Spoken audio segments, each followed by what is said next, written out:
उत्पत्ति अध्याय 22। अब्राहम के परीक्षा में पड़ने का वर्णन। इन बातों के पश्चात ऐसा हुआ कि परमेश्वर ने अब्राहम से ये कहकर उसकी परीक्षा की, हे अब्राहम। उसने कहा, देख मैं यहाँ हूँ।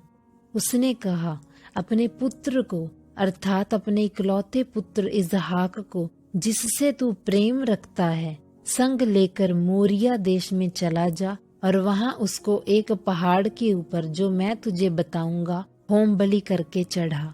अतः अब्राहम सवेरे तड़के उठा और अपने गधे पर काठी कसकर अपने 2 सेवक और अपने पुत्र इसहाक को संग लिया और होम बलि के लिए लकड़ी चीर ली। तब निकलकर उस स्थान की ओर चला जिसकी चर्चा परमेश्वर ने उससे की थी।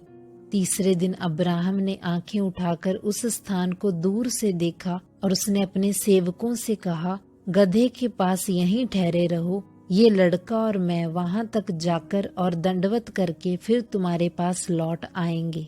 तब अब्राहम ने होम बलि की लकड़ी ले अपने पुत्र इसहाक पर लादी और आग और छुरी को अपने हाथ में लिया और वह दोनों एक साथ चल पड़े।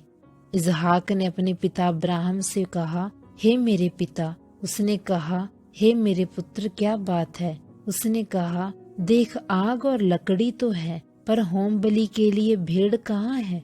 अब्राहम ने कहा, हे मेरे पुत्र, परमेश्वर होम बलि की भेड़ का उपाय आप ही करेगा। और वे दोनों संग संग आगे चलते गए।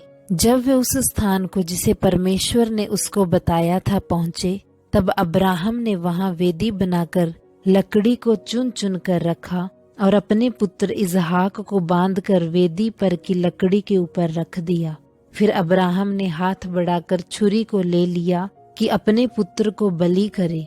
तब यहोवा के दूत ने स्वर्ग से उसको पुकार के कहा, हे अब्राहम, हे अब्राहम। उसने कहा, देख मैं यहाँ हूँ। उसने कहा, उस लड़के पर हाथ मत बढ़ा और ना उससे कुछ कर, क्योंकि तूने जो मुझसे अपने पुत्र वरन अपने इकलौते पुत्र को भी नहीं रख छोड़ा। इससे मैं अब जान गया कि तू परमेश्वर का भय मानता है। तब अब्राहम ने आंखें उठाई और क्या देखा कि उसके पीछे एक मेढ़ा अपने सींगों से एक झाड़ी में फंसा हुआ है। अतः अब्राहम ने जाके उस मेढ़े को लिया और अपने पुत्र के स्थान पर उसे होम बलि करके चढ़ाया। अब्राहम ने उस स्थान का नाम यहोवा यिरे रखा। इसके अनुसार आज तक भी कहा जाता है कि यहोवा के पहाड़ पर उपाय किया जाएगा।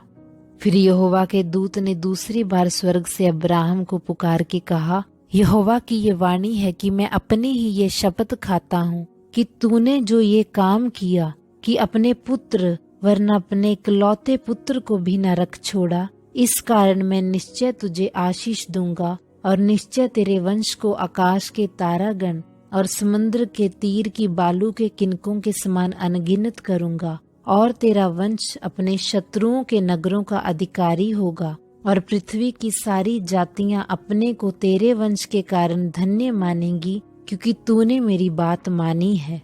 तब अब्राहम अपने सेवकों के पास लौट आया और वे सब बेरशेबा को संग संग गए और अब्राहम बेरशेबा में रहता रहा। नाहोर के वंशज।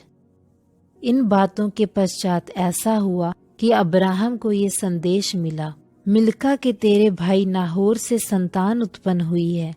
मिल्का के पुत्र तो ये हुए, अर्थात उसका जेठा ऊस और ऊस का भाई बूज और कमुएल जो अराम का पिता हुआ, फिर केसेद, हजो, पिलदाश, यिदलाप और बतुएल। इन 8 को मिल्का ने अब्राहम के भाई नाहोर के द्वारा जन्म दिया और बतुएल से रिबका उत्पन्न हुई।